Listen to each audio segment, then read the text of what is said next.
How are you, pal? I'm good, man. How are you? Good. I asked Tom, is he ready? He asked me if I'm ready. I'm like, I'm fucking been ready. You ready? I don't think Oh, I'm no. ever ready. Yeah. All right. So what's up, pal? Well, just living the dream, man. Living the dream. Can't believe the summer is almost over, and we're just rocking and rolling. We had such a great accidental CEO workshop this past weekend that really motivated me, like made me feel really good about where things are moving and being able to help so many people. And it was a great turnout. It was a great experience, and it was great to do it again in person. We haven't done it in person in a little bit, but it was great to It do it was in a good. person. It was a good weekend of coaching, Hmm. and with a very unique set of people. And it made me think like there's some stuff that most coaches really don't have a chance to see. And the fact that I used to own a financial planning firm, people look at it as like you're the numbers guy. But what I actually had an opportunity to do was see the full picture because I spent time in their boardrooms. I spent times in their living rooms. Hmm. They would, give me all the intimate details, the success they wanted, the failures they were having, the goals personally and professionally. And I literally sat inside behind the scenes of hundreds of very successful business owners and some that failed. And the thing was, I got to see all the profit that they made and all the personal success that they had. But I also saw all the chaos and unfortunately a lot of burnout. And most of these founders, this is what gave me the ability to be such a good coach. I realized that these people didn't really need to be motivated, right? That they knew what they were doing in their business. They needed like a mirror. They needed to reflect on what was going on and then build a strategy upon that. And what I really had the ability to do, and I over a decade of doing that with people, it got expedited because I got to see these patterns. It's hard when you're just looking at one thing over and over, but when you are looking at hundreds of different entrepreneurs in different industries with different lives and different ages, you start to really recognize these patterns.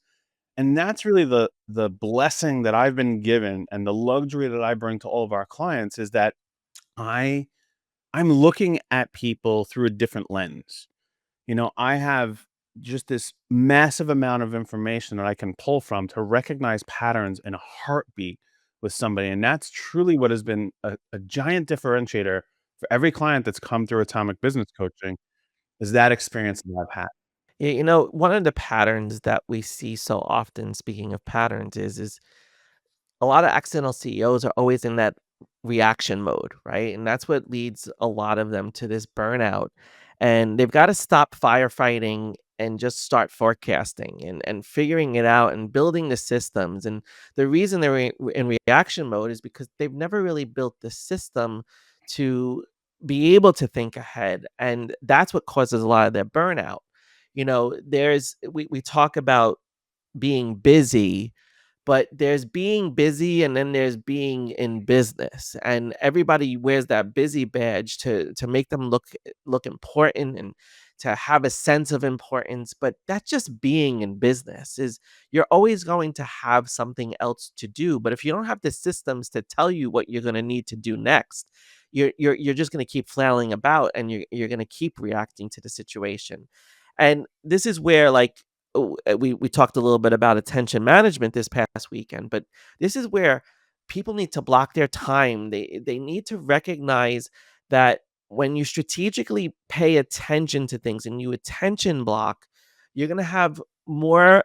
It's way more valuable in how you spend your time, and then you're no longer reacting to situations. You actually can start to predict what needs to come next, and you start to forecast. And growth really comes from the ability to predict, not necessarily from reacting. And CEOs, they're really good at planning the fire drill, but let me ask you, when the last time one of them ran one?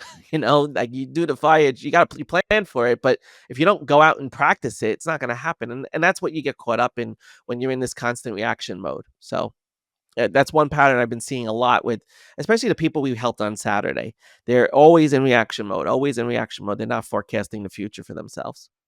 Yeah, I mean, you're talking about that independence badge, that busy badge. It's people they have this false sense really of pride when they do everything alone. And the way they do that is they put on this, I'm so busy, I'm so busy. And it becomes a trap for them. And, what they don't really realize is they didn't build a business to like sit and suffer quietly on their own. And, all these high performing people that we see, they still need to go out there and get kind of like pressure tested through conversations with other people. Because if no one's really challenging you on your thinking, your business is kind of like it stands still. It might feel like you're doing stuff because you're busy, but it really stands still. And that's where coaching or a community or having a mentor or just going out to lunch with other entrepreneurs really helps. And that's a lot of what you and I do is we're coming in here to kind of unbusy them. And many people who come and approach us are saying, hey, when this happens, I'll have more time on my hands. And what we tend to say is when you're your busiest is when you probably need someone like us the most, because that's when the chaos isn't allowing you to have clarity. That's when you have to really pull back and say, all right, like what's going on here? Am I just busy or am I productive? And that's really what we want our people to be able to do is consistently take action without thinking about it. And most busyness is just people constantly thinking. Yeah, 100%. And, you know, they they they'll walk around and say their business isn't failing, but really it's they're struggling with something, and it's usually because their model is too flimsy, right? They hit a plateau, and the reason they've hit the plateau is they have gotten to this point where they don't know what to do next, and they blame themselves for not knowing what to do next. And it just simply they don't have the structure for what's next. They didn't build it to what's supposed to happen next. And most businesses grow until they hit that point where their delivery model cracks, right? They've been going so fast, and then all of a sudden it catches up to you, and they keep reinventing their offers because it's growing so fast. And when you constantly reinvent your offer, you're not innovating anymore. You're just creating more instability, and that's what so many people make that mistake.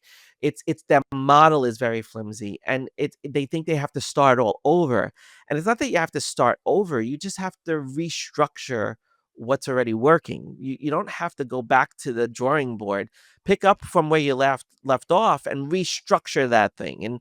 And don't feel this pressure to because you're growing so fast, you have to keep changing what you're selling and keep changing your offer. And that I think puts a lot of people into this reaction mode is because they're blaming themselves for not knowing what to do next. And it goes back to the systems, and it's all about that. But it's really simply you just have to keep restructuring what you're doing to make it better, and not necessarily reinvent the wheel over and over. Yep. Uh, I don't know why people, I mean, I know why people reinvent the wheel, but, and sometimes people come to coaching because they want to reinvent that wheel, Mhm. and it's like, I think that there's a complete misunderstanding of coaching. And many people out there think it's more like this emotional support, and it's not. It's like this very strategic asset that you build into your team.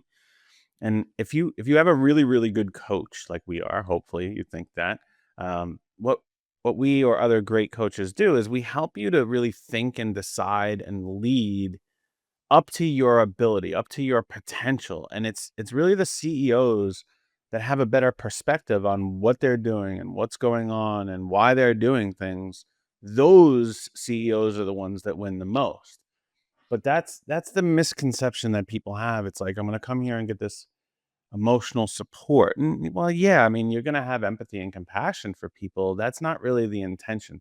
The intention is to get you to do your thing better, like any coach would do. And really, what do you do as a business owner? You're thinking better and you're taking better actions. It's, yeah, the emotional support's there, but it's really about the action that you're going to be taking that produces these new emotions. Yeah, and so many people when they hire that team, they they complain about the people on the team not doing everything that they want them to do, right? And but the bottom line is that the team that you hired just copies your chaos, right? So if you're not organized as the business owner, if you're not delegating appropriately, right? A lot of people think delegating is just handing something off to someone, but it's not. It's actually transferring clarity and ownership to that person, right? You give them a task, you need to explain it clearly what you expect them to do with that thing so that they can go out and do that thing and have ownership over that. So don't think of it as you just handing something off to people. You're actually you're creating you're giving this transferring complete clarity and ownership to that person. And if somebody is confused or they don't understand and or they're that have this feeling that they're underperforming, it's because you probably did not give great instructions to start with. And, leadership isn't about doing the task better. It's about setting up the systems that outlive you. Sorry. It's setting up those systems that you can then let somebody else carry out over and over. And this is what we talk about a lot when we want CEOs to remove themselves from the business. If you don't have the systems that are going to outlive you, then you're never going to be able to step away from the day to day. And just remember, your team isn't broken. They're following your energy. And if your energy is confused and all over the place, they're going to be confused and all over the place. So be very aware of how what you are conveying is impacting the team that you did hire, because it's going to create the same chaos if you're chaotic. Yeah, it's tough with a team. It's most new founders, they build this momentum because they're really the practitioner doing everything, but they don't really know what's working. And you can't really scale something if you can't name it, if you really can't label it and you can't put it on. And you have to have this certain language to scale. You have to understand the offers, you have to understand the values, the outcomes, and everybody's role. Even if it's you having five different roles, you have to understand what those things are. And too many people have this like blurred vision and these chaotic systems. And it's like if your business isn't clear on paper, it can't grow in real life. So, yeah, you have to understand systems, but you really have to truly have the knowledge that others outside of you understand all these things that you're doing, whether it be your clients or the other hat that you have to wear when you're in a different role, or hopefully one day when you have employees. But that's a constant issue with new founders. It's like they're just always momentum, momentum, momentum, momentum, growth, growth, growth. But it's like step back and let's figure out what's working. And that's really what we do in our workshop. We're talking about what's going right, what's going wrong, what people need help with. And we give them this space, this moment in time, of 90 minutes when they can come in one time and be like, holy shit, this is how I move forward and start getting clarity on what's going on. Speaking of momentum, a lot of people cause their own obstacles to gaining momentum. They always say it's, "Oh, I'll do that next month." And it's never about now. "I'll do it next month. I'll do it next month," right? The most expensive words in business is when things settle down, but, right? When things settle down, I'll get to that. When things settle down, I'll do this. And we've even heard that in sales pitches. Like we'll tell somebody, "Yeah, you ready to start?" "Oh, well, when things settle down, I'll get to it." Well, there's no time like right now. And everybody thinks if I wait for the perfect moment, I'm going to have the best growth. And that's not true at all. It happens when you're creating motion and momentum, right? If you keep spinning the wheel, that's when growth is going to happen. That's when you're going to be able to move your business forward. And, people think that if I don't take action, I'm going to get more clarity. If I stop doing what I'm doing, I'm going to get clarity. But the thing is, clarity comes because you took the action. And if you don't take the action, then you just wind up stuck and stagnant and you're in that same place where you are right now, and you'll wait for next month for it to happen.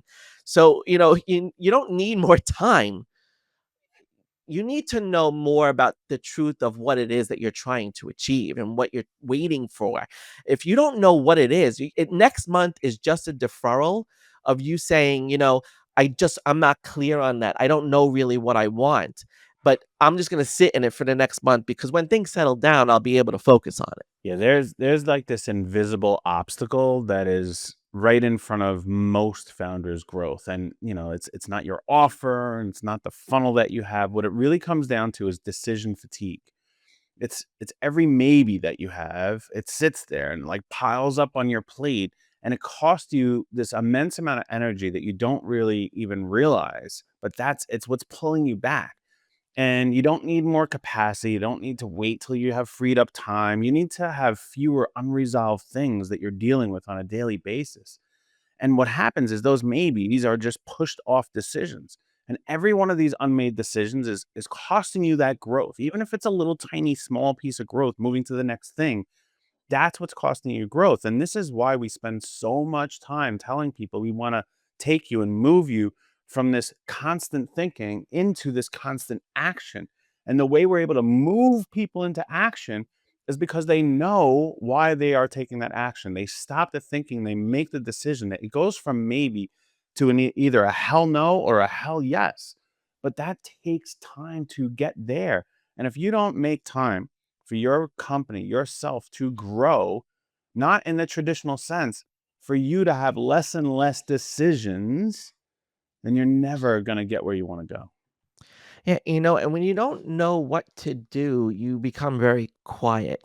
And we see this a lot with business owners that are working on their brands. They don't know what to do because they've never done it before. They think a brand is a logo, right? They don't recognize that it's about you owning your own truth and being and showing up as you, right? You have a unique voice as a business owner. And when you're not acting and you're not taking steps towards making your business better, you're actually silencing that voice and you're burying it, and you don't know how to speak, and you can't build your brand around that if you're silent. You have to speak out.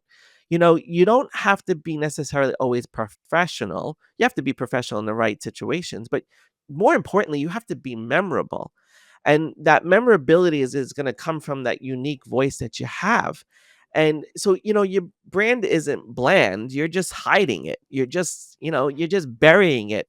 And people have to remember, like, if you're not taking action in the world and becoming seen and becoming known and building that brand and building that truth about yourself, people aren't going to buy you. They're not going to buy from you because people buy people. If you're hiding and you're waiting till next month and you're not doing the thing, you're just creating this little silo for yourself that's really hidden from the rest of the world, and that's not going to work. Yeah.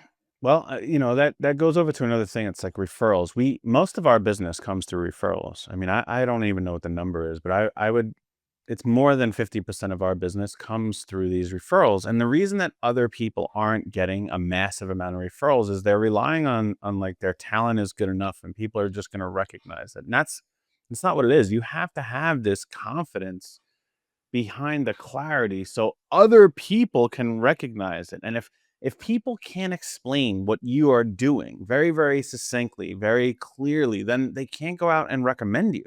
Right. Your offer could be the strongest thing in the world. But if your message that other people can absorb and then relate to others isn't simple and succinct, then what really happens? The market isn't going to reward your effort of going out there. It's going to reward the clarity of how can someone connect you to somebody else that needs you, or even if someone's passing by your profile. And that's a lot of the things that we talk about is business is simple, it's just not easy. Everything we want to do in our operations and our sales, but even in our messaging, is we want to simplify these things. And for Tom and I, what are we really doing? We're taking people from being an accidental CEO into an intentional CEO. All that means is you're intentionally making decisions and taking execution day in and day out on your personal life, on your business life, and you have this ability to just know, not guess, have this clarity that I'm taking the right action. And when you do that, your clients who have experienced you are going to very easily be able to resonate with that and then explain it to somebody else. But if it's just this nonsense all the time, who's going to be able to send you business? They don't know what you do. Right. I mean, speaking of nonsense too, like, this is another big thing that's been coming up a lot is everybody that doesn't have confidence in their offers, they give discounts. And what they don't realize is that when you discount what you just offered, you're actually causing a decreased amount of trust in you. Right? Discounting isn't generosity. It's panic in disguise. And a lot of people panic. They're like, oh, I said that number, and now they don't want that number. Well, let me discount it. Let me help you. Let me lower my price in the middle of this call. And, you're telling your client that your offer wasn't solid to start with. You're saying, "I didn't believe in it. I didn't believe in what I was selling." And that only signals that you don't know what you're talking about. You don't know what you believe in. And that creates a barrier for people to trust you. People buy people. And if you're not causing that trust, if you're not allowing that trust to develop and staying firm on your offer and you're discounting, you're costing yourself some trust. So remember this, your pricing is a leadership decision. Okay. It's a leadership decision. And if you're wobbly, they're gonna walk away from the table. You can't wobble. You can't be insecure about what you're offering. You have to believe in what you're selling, and you have to take faith that what you're delivering is going to help that person. And if you can't convey that and you just give discounts, and you're cutting yourself short because when people hear discount, they also realize that they're probably not gonna get your top service.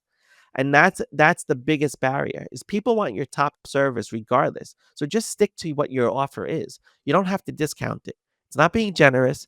It's being very assertive and very firm in what you believe about what your product is and what you're selling to them. So here you go. Forget discounts. You know what we want to do? Tom and I want to buy 90 minutes of your time. And how we will pay for that is we're going to give you an immense amount of value. We have a workshop coming up on Wednesday called The Accidental CEO. Go to atomic.coach. Yes, it's that weird. Atomic.coach. And you'll see all the information about that. So we want you to invest 90 minutes of your time with us, and we will give you this clarity. We will give you a roadmap. We will figure out exactly what it is that's going right in your business, that's going wrong, and what you need help with to take that next step. So go to atomic.coach, and we'll see you shortly.